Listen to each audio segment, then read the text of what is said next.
So imagine photosynthesizing sentient aliens, basically sentient plants. So they're in a spaceship, and they saw that Earth has a good biodiversity of plants. And it's on their tour book. They got rainforests and things, so they come to visit. Then they meet vegetarians who expressly eat plants, and they'll freak out. So Neil seems to be saying that if sentient plants came here from a galaxy far, far away, that would either mean the plants on Earth were also sentient, which doesn't make sense, or that these aliens were smart enough to create interstellar travel, but not smart enough to realize Earth plants aren't conscious beings. To come up with that idea of the sentient plants, did you smoke any baby plants?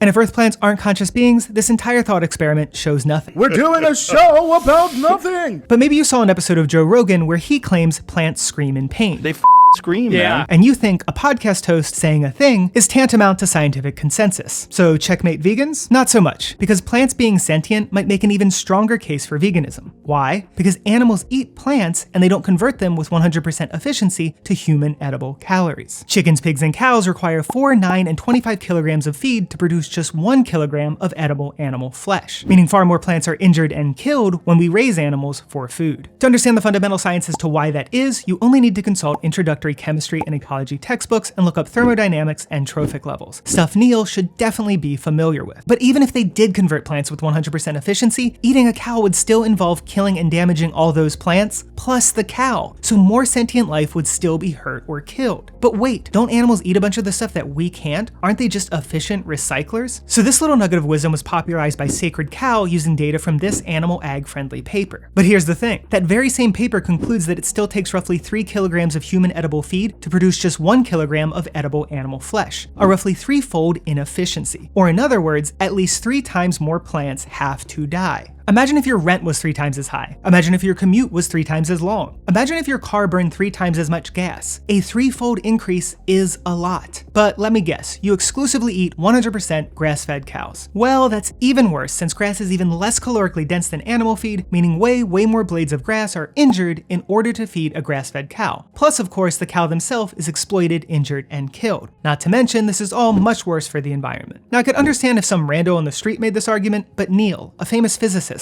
published this in a book. And it's not like this info or rebuttal is hard to find. Vegans hear this sort of objection so often, there's literally hundreds of memes about it, which indicates to me Neil didn't do 1 iota of research on this topic. I'm not here to give you your opinions. I'm here to make sure whatever opinion you do have is more fully informed than it probably was to begin with. So if you enjoyed this video and want to help me make this my full-time career, check out my Patreon in the description. And shout out to Ryan O'Neill, Tom Eisenbeiss, Nutbase News, and Monstar.